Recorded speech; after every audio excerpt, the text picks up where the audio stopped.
Nos les damos la bienvenida a todos nuestros oyentes a su emisora Busco en Ti Radio, donde estás, no es el final. Continuando con nuestra programación habitual, llegamos a nuestro segmento Salud Integral hoy para este día, miércoles 7 de octubre del 2020. Así es que bueno, vamos a presentar a la doctora Rosaura Chávez, quien es la que dirige este segmento. Doctora Rosaura, ¿cómo está? Bienvenida. Hola, muy buenas tardes. Muy bien, Jorge. Excelente. Una tarde bastante calurosita. Agradable afuera porque hace bastante brisa, pero calurosita. Bueno, eso es bueno que esa temperatura esté ahí. Yo creo que es, bueno, lo que pasa es que en ocasiones como que la temperatura si tenemos temperatura alta, nos quejamos, está maluco, y tenemos temperatura baja, está bueno, pero bueno, nunca nos vamos a entender como seres humanos, pero bueno, lo importante es que estamos vivos, que estamos respirando. Excelente, claro que sí. No, normal, así como hay días que nos ha tocado frío rico, hay días así calurositos rico también, no pasa nada. Así es. Bueno, ¿y cuál es el tema para hoy entonces, doctora Rosaura? Ok, seguimos con adolescentes y vamos a tocar un tema, Jorge, realmente es un tema difícil para los padres, en primer lugar, porque en este momento vamos a hablar de diabetes juvenil, diabetes tipo 1, se le conoce de estas formas, o diabetes insulino dependiente. ¿Sí? Entonces, como estamos nosotros con nuestros adolescentes, pues es un tema que traje a colación porque realmente cada vez nosotros vemos más casos y más casos de este tipo de enfermedades. Y vamos a ver un poco más adelante que los factores ambientales tienen una alta, ¿cómo se dice?, incisión en esta enfermedad, que también los factores genéticos lo tienen, que también las infecciones recurrentes la tienen. Entonces, eso es un tema bastante fuerte. Como te comento, Jorge, sobre todo para los padres, porque esto vamos a definirlo en primer lugar. Es una alteración en la cual el páncreas no produce la insulina, que es la sustancia que va a ayudarnos a metabolizar, a acomodar el azúcar en el cuerpo. Entonces, almacenarla, a transformarla, a todo. Entonces, cuando nosotros vamos a ir avanzando en el tema, nos vamos a dar cuenta cuáles son las consecuencias de que esto no suceda.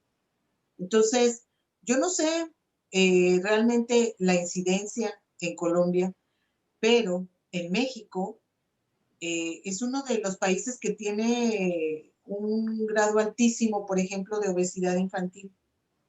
Y todas estas cosas inciden en cómo se comporta esta enfermedad, porque sí tiene una preponderancia genética, sí tiene que ver con la genética. Entonces, los padres, obviamente, cuando nace una criatura, lo vamos a ver un poco más adelante en nuestro tema de prevención, pues no hay manera de prevenir algo dentro del organismo, por ejemplo. Lo podemos hacer dentro de todos los factores ambientales que estamos diciendo, pero no del niño, sino de la madre, del padre. Entonces, wow, es una situación complicada, se convierte en una situación complicada. Es una enfermedad que cuando se manifiesta por primera vez o en la primera etapa en que nosotros la vamos a ver manifestada es entre los 4 y los 7 años. Y de ahí hay otro pico entre los 10 y los 14 años. Lastimosamente, Jorge, esta enfermedad una vez que se presenta esto no tiene cura, ¿no? Hay varias alternativas, unas más fáciles, unas más complicadas, Y todo tiene que ver pues con el grado de deficiencia de, de insulina que tenga el niño. ¿Cómo es que nos damos cuenta? Nuestros radioyentes, incluso tú se pueden preguntar, pero ¿cómo se pueden dar cuenta que el niño está presentando alteraciones? Si los niños son así, tan brincan, saltan, manifiestan, que te piden agua además, pues tú no le tomas mucha importancia, será que está sediento porque está jugando de más, pero definitivamente no es así. Entonces, las mamás, muchas veces, hoy hablaba con una amiga que es médico general y que tiene mucha experiencia en esto, y me decía, no, Rosaura, es que cuando tú los ves llegar con la mamá te dice, yo no sé qué es lo que pasa, doctor, este niño se la pasa tomando agua, está comiendo increíblemente como loco, pero lo que más me llama la atención, doctora, es que cuando él orina, si orina en una parte así, por ejemplo, que esté por ahí en la casa, como están chiquitos, lo que me he dado es que su orina atrae muchísimas hormigas. ¿Qué? ¿Cómo? Sí. Entonces, algunas mamás, imagínate qué tipo de diagnóstico hacen el diagnóstico. Estoy preocupada, doctora, porque yo sé que los pacientes que tienen azúcar alta les pasa esto. Bueno, sí, algunas mamás llegan a hacer el diagnóstico de esa manera, imagínate. Entonces, ya te estoy hablando acerca de cómo son las primeras manifestaciones. Entonces, para aclararles, hay dos tipos de diabetes. La diabetes tipo 1, que es la que nos va a ocupar el día de hoy, y la diabetes tipo 2.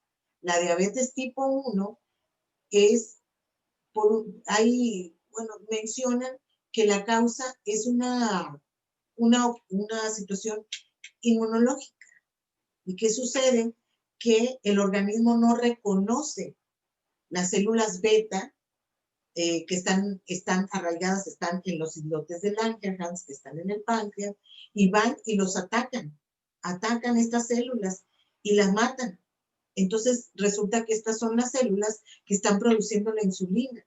Entonces se convierte en una guerra, imagínate, y finalmente algunos logran quedar con un poquito de insulina, pero nunca va a ser suficiente. Y al paso de los años van perdiendo esta capacidad también. Entonces, ese es uno de los factores. Otras dicen que es viral, que por alguna razón algún virus los ataca y estas células mueren también. Y como yo les comentaba al inicio del programa, por cuestiones ambientales, ¿ok? Por comidas, por tantas causas que pueden, alimentos nocivos, muchas causas. Entonces, ¿cuáles son las primeras manifestaciones? Se las mencioné al inicio también. Los niños empiezan a manifestar muchísima sed, más de lo normal. Créanme que entonces una madre siempre se da cuenta cuando las cosas no están funcionando bien. Y entonces ven que el niño come más de lo normal. Más sin embargo, empiezan a darse cuenta que el niño empieza a bajar de peso. Y empieza a bajar de peso. Y empieza a no tener tanta energía como tenía antes. Y esto es definitivamente por la incapacidad de la insulina de meter el azúcar a las células, porque recuerden que ese es nuestro motor. El azúcar es nuestro motor para el cerebro. El cerebro siempre está demandando muchísima azúcar. Es de los órganos más demandantes de azúcar en nuestro organismo. Así es de que empiezan a presentar todo esto y es cuando en muchas ocasiones acuden al médico. Es muy impresionante y me tocó verlo muchas veces en el consultorio de mi padre, que es endocrinólogo, y yo era muy niña cuando yo estaba sentada saliendo de la primaria, de la secundaria, de la preparatoria incluso, que me iba, por alguna circunstancia, estaba un rato en el consultorio de mi papá, y era muy impresionante ver que llegaban con los niños muy mal, algunos ya incluso prácticamente inconscientes. Y eso era muy fuerte. Pero lo que más me impresionaba era que de un momento a otro, con algo que yo no sabía qué era, que hacía mi papi en el consultorio, esa criatura empezaba a reaccionar. Después de tantos años y ya estudiando medicina y todo, bueno, me di cuenta que él aplicaba infusiones de azúcar y todo, claro, cuando era manejable, ¿no? Cuando acababa de empezar el cuadro. Pero otros definitivamente iban directos al hospital. Y créanme que era muy impresionante, muy impresionante. Imagínense para los papás. Entonces, de ahí hay que hacer suficientes estudios, hay que hacer estudios para hacer un diagnóstico, incluso un diagnóstico diferencial, que sea otra patología que los esté afectando. Entonces, lo primero que nosotros tenemos que hacer son laboratorios, y dentro de los laboratorios antes se hacía lo que se llamaba la curva de glicemia. Entonces tú hacías diferentes tomas de azúcar en diferentes tiempos, en ayunas, luego inyectaban un bolo de azúcar y se tomaba nuevamente, y esperaban 2 horas y se tomaba nuevamente la muestra, y entonces tú ahí podías ver cómo iba la curva del azúcar subiendo o cómo no lograba subir, y de esa manera hacían el diagnóstico. El otro, por supuesto, era a través de la orina. Se encontraban rastros de azúcar en la orina, pero ahora están utilizando la hemoglobina glucosilada. Esto es un examen en sangre en donde se detecta qué porcentaje de azúcar está unido a la proteína del glóbulo rojo. Recuerden que el glóbulo rojo es el encargado de llevar el oxígeno, de transportar oxígeno, pero también lleva en sí azúcar. Y este ha resultado últimamente uno de los laboratorios más específicos, porque esto nos habla de cómo se ha manejado la glicemia o el azúcar en los últimos 2 o 3 meses. Porque hay pacientes que son súper tramposos y que saben que la siguiente semana van a tener cita y tienen que hacerse su laboratorio, y automáticamente dejan de ingerir azúcar y empiezan a tomar agua y empiezan a esto y lo otro. Bueno, lamentablemente eso no funciona así, y cuando se hace el laboratorio de la hemoglobina glucosilada, entonces tú te das cuenta realmente cómo se ha manejado esa glicemia en los últimos meses. Y con eso tú ya puedes ir sabiendo cómo ese paciente está llevando su tratamiento. ¿Ok? El tratamiento de la insulina, de la diabetes tipo 1 es muy diferente al tratamiento de la diabetes tipo 2. La diabetes tipo 2 es no insulino dependiente. ¿Qué quiere decir esto? Que con medicamentos se puede controlar. Con medicamento, con dieta, con ejercicio. Y bueno, si no se logra así, por último, se tiene la bondad de la insulina puesta afuera, ¿no? Pero estos pequeños que tienen la insulino dependiente, que es porque definitivamente no tienen insulina y no la van a tener. Entonces, ¿qué quiere decir? Pues que hay que ponérselas, ¿sí? A ellos no les va a funcionar otra cosa que no sea la insulina inyectada, porque es que no la tienen. ¿Ok? Entonces, esta enfermedad, lastimosamente, y llevada desde tan tempranas edades, podemos pensar todo el rango de complicaciones que puede tener y que van a tener. Créanme que me sorprende mucho cuando un paciente que nosotros recibimos es paciente insulino dependiente, o sea que es un paciente que ha requerido insulina desde su niñez, que llegue 37, 38, 40 años con un excelente estado, realmente es aplaudible, porque es una enfermedad de tan larga data que realmente se necesita mucha educación para poder llevar esta enfermedad. De hecho, los pacientes diabéticos, la gran mayoría, pues se habla de que son los pacientes que más saben acerca de su enfermedad, que más conocen.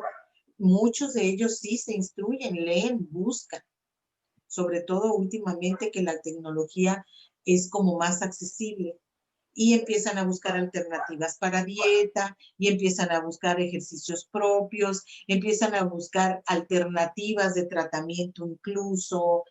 Y entre las alternativas de tratamiento hay algo que se llama páncreas artificial, ellos le dicen así, ¿no?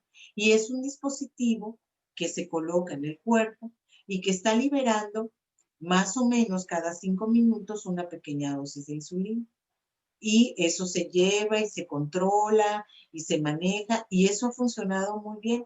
Yo digo, wow, eso debe ser un descanso muy, muy grande para estos pacientes de no tener que estarse inyectando muchas veces hasta 3 veces al día. ¿Ok?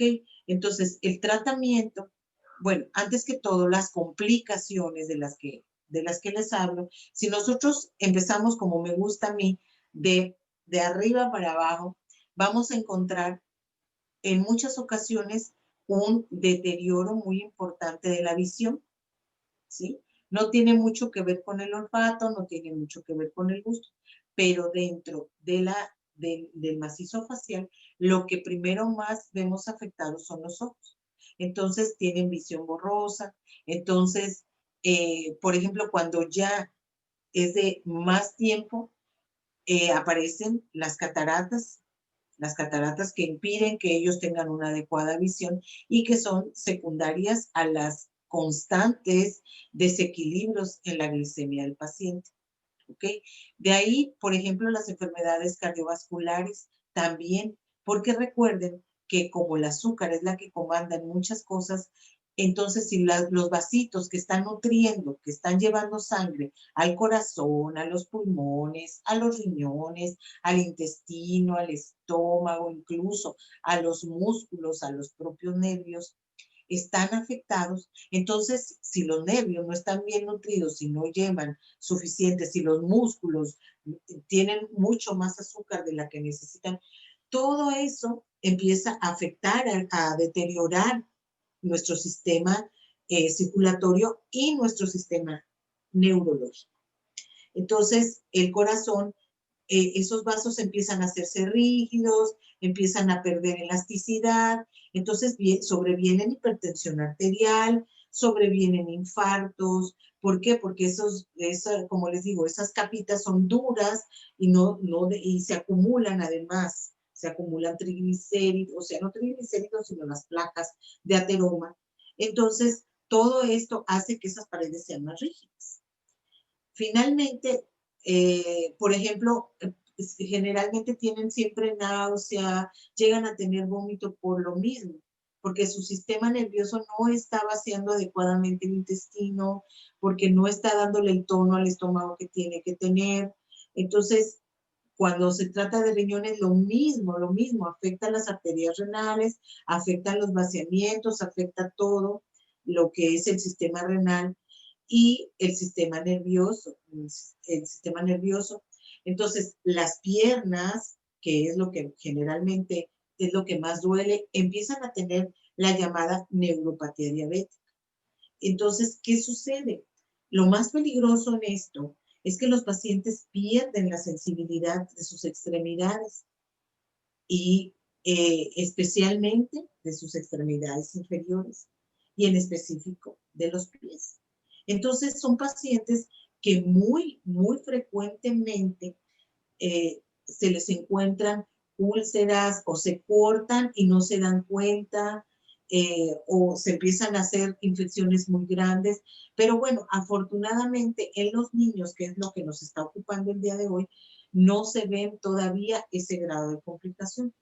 Con los niños lo que siempre hay que estar muy alertas. Incluso esos niños llegan a ser instruidos en que tienen que estar alerta, Totalmente, cuando se empiecen a sentir débiles, ellos empiezan a reconocer el síntoma y siempre tienen que traer algo que les salve en la mochila, un dulce, un jugo, algo que ellos puedan reconocer que les va a subir el azúcar rápido.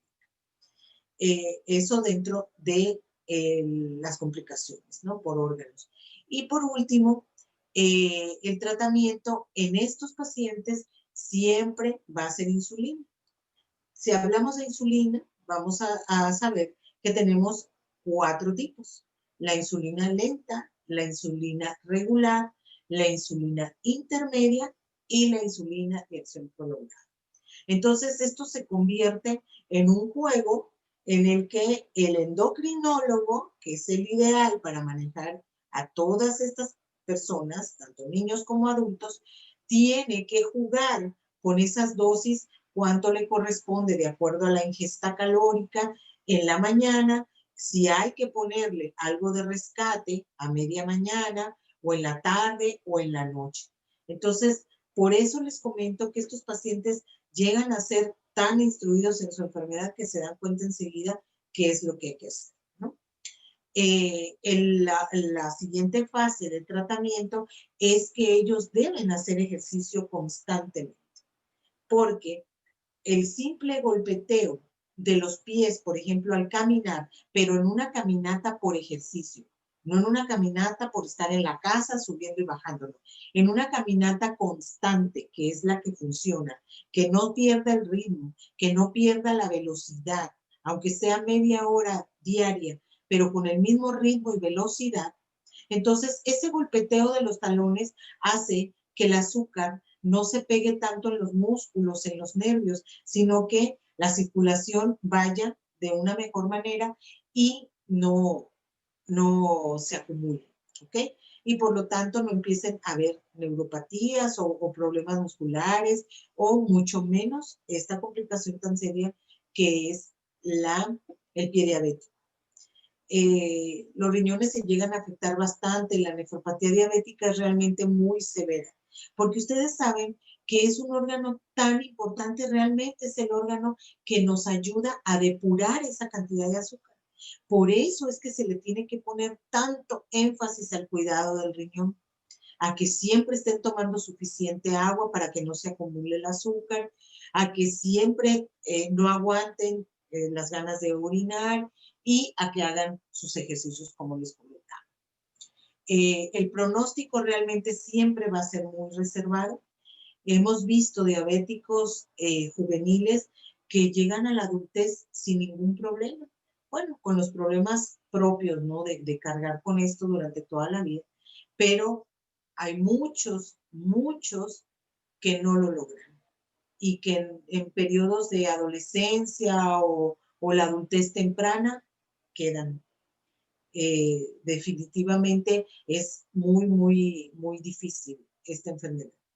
Sobre todo porque, como les digo, la carga de saber que es una enfermedad que no tiene cura, pues realmente hay que tener siempre un buen apoyo psicológico. Y bueno, eso es lo que les puedo comentar. Jorge, no sé si tienes alguna pregunta. Bueno, sería un poquito complicado esto de la diabetes, cualquier tipo que sea, tipo 1, tipo 2. Y bueno, tenía una pregunta acá, pero creo que me la contestó en el transcurso de la charla. No, mi pregunta era si quién se perjudicaba más con este tipo de diabetes, si un adolescente o ya una persona adulta. Entonces me decía que realmente el adolescente no tiene en sí como las consecuencias que lleva el adulto, que de pronto como pérdida de las extremidades, que eso lo he visto realmente, lo he visto en personas muy cercanas, que realmente sí, ellos como que empiezan no se dan cuenta ni siquiera que tienen una herida. Y eso los lleva como que realmente a unas situaciones o sea, mucho peores que lo que es en sí la diabetes, que eso los puede llevar como a amputación de alguna extremidad, ¿correcto? Claro, claro. Y es realmente difícil. Mira, lo que sucede, yo pienso con los adultos también, es que no solamente, porque hay adultos por ejemplo, que tienen una, un diagnóstico muy reciente y sin embargo perdón, tú llegas a ver unas complicaciones ya bien severas. Entonces, ¿qué sucede? ¿Cuánto tiempo debió pasar antes de que ese paciente fuera diagnosticado? Ujú. Todo ese tiempo se perdió, Jorge. Y lamentablemente te digo, lo que más siempre nos preocupa y nosotros vamos directamente es con el cuidado de ese riñón, quién es, que es el que nos va a ayudar a bombear eso. Y lamentablemente muchos pacientes ya llegan, con, como les decía, con una nefropatía diabética, incluso con insuficiencia renal, y esto complica aún muchísimo más. Por eso nosotros decimos que este grado de complicaciones no se ven tanto en los niños, porque en realidad van empezando con su vida, pero hay que esperar a ver cómo se van a seguir comportando y cuando lleguen a ser adultos y adultos mayores, pues qué tantas complicaciones van a tener. ¿Esta diabetes puede llegar a casos extremos en la adolescencia o no? ¿Se ve como más los casos extremos ya en la edad, en los adultos? Mira, ellos mueren, Jorge, ¿Eh? ellos mueren, los niños mueren, sí, pero pienso que muchas veces es por ese desconocimiento de la enfermedad en sí, o porque son padres que no tienen la manera de estarlos checando constantemente, o porque simple y sencillamente recuerda que estamos hablando de adolescentes. Y por el solo hecho de ser adolescente, tiene ya un poquito ese grado de rebeldía. Ahora, si tú le achacas a un adolescente el decirle, además de todo, eres especial, pues. Ujú. Además de todo, no puedes comer esto, no puedes hacer esto, no, no, no, no. ¿Qué sucede?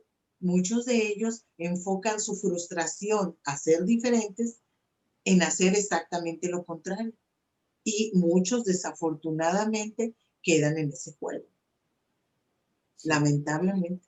sí, porque es diferente que a una persona adulta le digan usted ya no puede comer esto, entonces uno asocia eso con la edad que uno tiene y dice, bueno, son consecuencias de pronto de lo que yo hice en exceso en mi juventud, pero pues a un joven realmente que apenas está como empezando a ese proceso, le es más duro asimilarlo. Y les es más duro asimilarlo, pero al fin y al cabo también es mucho, creo que es mucho más llevadero para el joven porque en sí, como usted decía, mencionó la parte esta del ejercicio físico. El ejercicio físico es mucho más, más, digamos, como más agradable en un joven porque por si el joven es muy difícil que se esté quieto. Una persona ya adulta, realmente hay que casi que rogarle para que camine, para que haga ejercicio. Entonces ahí Ujú. tiene de pronto como esa equivalencia realmente a lo que ese ejercicio físico puede hacer en esas dos etapas, tanto de la adolescencia como de la edad adulta. Pero en sí se dice también que esta diabetes es en sí 100% hereditaria. No, no, no. Dice que hay una carga genética. Ujú. Se dice que hay una carga genética. Eh, pero hay niños que no tienen nada que ver con padres diabéticos.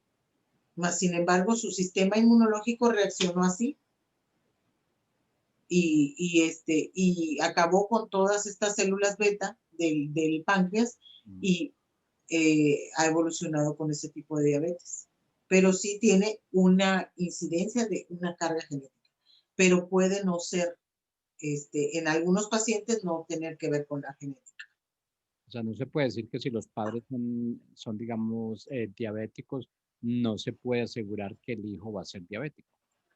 No, y además recuerda que hay porcentajes. Eso lo vamos a ver cuando hablemos de diabetes tipo 2. Los porcentajes de cuánto llevas si eres hijo de padre diabético y de madre diabética, o si solamente tu padre es, o qué porcentaje es cuando eres hijo de madre diabética, que es más fuerte la carga genética. Todo eso lo vamos a ver cuando hablemos diabetes tipo 2. Ok. Pero eso ya es cuando hablamos de diabetes tipo 2, en las que sí sabemos que genéticamente tiene mucha inferencia. Ok. Cuando se habla de estos dos tipos de diabetes, significa que esto va como en un momento, a ver, va como progresivamente, O sea, yo tengo que tener el uno antes del 2 o hay personas que pueden dar un salto y quedar en el 2 de una vez. Ok, es una pregunta bastante interesante. Mira, la diabetes tipo 1 va a ser siempre la diabetes tipo 1, siempre. ¿Por qué? Porque, como te comentaba, la diabetes tipo 1 es netamente insulino dependiente. Ahí no hay nada que buscar. Ahí no hay insulina. Entonces, él no puede regresar o echar atrás. Fíjate, aquí es diferente. Aquí el número 2 no quiere decir que sea más agresivo que el número 1, ¿no? Realmente el número 1 es más agresivo, porque no hay nada. Entonces, el paciente no puede ir de tipo 1 a tipo 2, no, él siempre va a ser tipo 1, siempre. O sea que tenemos pacientes con tipo 1 y pacientes con tipo 2. Claro, claro. Ah, ok, no es... Entonces, normalmente, el paciente tipo 1, por eso se le llama diabetes juvenil, porque el primer pico de presentaciones entre los 4 y 7 años es cuando las mamás en algunos casos empiezan a ver. ¿Y eso qué quiere decir? Que ese niño fue atacado inmunológicamente muy pequeño, ¿sí? Otros logran pasar esa etapa, pero los agarran entre los 10 y 14 años. Pero ya no hay vuelta atrás. No hay vuelta atrás. O sea, estamos hablando de que la adolescencia lo máximo que los puede tocar es hasta la edad de los 14. O también Hay, edades superiores. no, sí, claro que hay algunos datos, nada más hablan de picos para poder hablar de diabetes juvenil, Okay. ¿sí? Pero sí, claro que sí. Y entonces imagínate, hay pacientes que por alguna razón, sin ser de ninguna manera, o sea, pueden ser ya adultos y de repente vino esta infección, generalmente es un virus, y acabó con todo eso y de una vez se convierte en diabético tipo 1, siendo un adulto, porque no tiene nada que, el organismo no tiene nada que ofrecer. Ok, Puede suceder también. la última pregunta, doctora Rosaura, para dejarla descansar. Ay, por favor. Esta, digamos, de lo que es la diabetes tipo 1 y diabetes tipo 2, ¿se da tanto en la adolescencia como en los adultos o no? ¿O predomina más una en los adolescentes o la otra en los adultos? Uh-huh. No, definitivamente la diabetes tipo 1 predomina en los adolescentes, Ok. definitivamente. Y la diabetes tipo 2 en los adultos ya mayores. Bueno, pero no sé, Muchas veces, ajá. yo leía que era una sola pregunta, pero es como eso me da otra pregunta.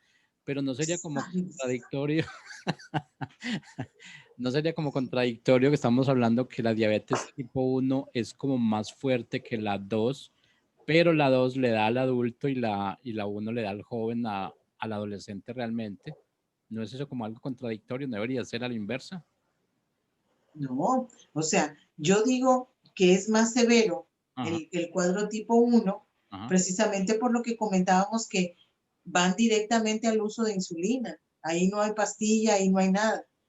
Sin embargo, el diabético tipo 2 ha tenido su páncreas toda la vida por alguna razón, incluso el alcoholismo, incluso la cirrosis, incluso todo esto, llegan a matar ese páncreas, ¿sí? Aunque es como el conjunto, porque eso ya se llama enfermedad portal y estamos entrando en un tema bastante complejo, cómo los pacientes con cirrosis terminan siendo diabéticos, Ujú. ¿sí? Pero es por eso, por la lesión constante, tanto del hígado como del páncreas.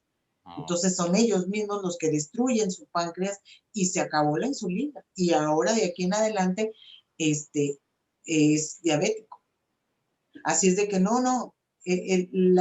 orden es así. El orden es así. El infantil es el tipo 1 y para mí, te digo, me parece la más severa, porque sí, hay que empezar desde muy chiquitos con la insulina realmente y sí. con todas las complicaciones que esto lleva y con toda la frustración de los padres, la angustia de los padres y la frustración del adolescente, imagínate. que encima de todo tiene que cargar con todos estos vaivenes hormonales, que encima de todo tiene que pasar sus periodos normales de aislamiento y entonces ahora cargando con esto. Realmente se necesita mucho apoyo para la familia, para los padres, para los hermanos, incluso para los abuelos consentidores. No hay manera de que se le ofrezca algo que le haga daño. Entonces, porque en este momento somos nosotros los adultos los que tenemos el grado de conciencia para saber hasta dónde puede llegar la complicación. Y asimismo, tener esa habilidad de comunicárselo a él, de poco a poco, Jorge, a medida que ese niño va creciendo, ir cediéndole la responsabilidad que en algún tiempo nosotros los padres tuvimos. Porque él ya va a estar fuera, él ya va solo a la escuela, él ya tiene que saber que hay cosas que en la escuela no puede ingerir, que hay cosas, por ejemplo, que incluso no se puede exceder en ejercicio. Todo eso es muy importante por la demanda que le requiere también el ejercicio. Bueno, ya no le hago más preguntas, voy a dejarla descansar hoy, porque sé que esto nos genera, cuando entremos a lo que es la diabetes tipo 2, yo creo que vamos a entender un poquito o se nos va a complicar un poco más, no sé. No, Esperemos. no se nos va a complicar más porque, bueno, para diabetes tipo 2 vamos a traer al maestro de maestros. Bueno. Y él nos va a sacar de cualquier duda. Imagínate, ese maestro de maestros, como 55 años ejerciendo, casi 60 años ejerciendo la medicina y como 30 y pico siendo endocrinólogo. Así es de que él nos va a sacar de todas nuestras dudas. Bueno, estaremos pendientes entonces para ese segmento. Claro, cuando estemos ya en adulto. Así en adulto joven, lo vamos a meter en adulto joven. Okay. Para poder aprovechar al doctor Rodolfo Chávez. Bueno, doctora Rosaura, ya sé que está cansada y bueno, y le espera una jornada de trabajo también, se prepara, termina una y se prepara para la otra. Pues ojalá que descanse hoy. Muchas gracias. Bueno, Gracias. Rosaura, muchas gracias para usted, muchas gracias por el tema interesante de hoy y para nuestros oyentes, pues les agradecemos también por hacer parte de esta emisora, por hacer parte de este equipo, por siempre estar pendientes de querer educarse un poquito más en todo este tema de la salud integral de hoy. Entonces, para todos ustedes, muchas gracias, doctora Rosaura. Bueno, que descanse un poquito para que inicie la labor nuevamente. Gracias. Bueno, feliz tarde, Hasta feliz luego. semana a todos.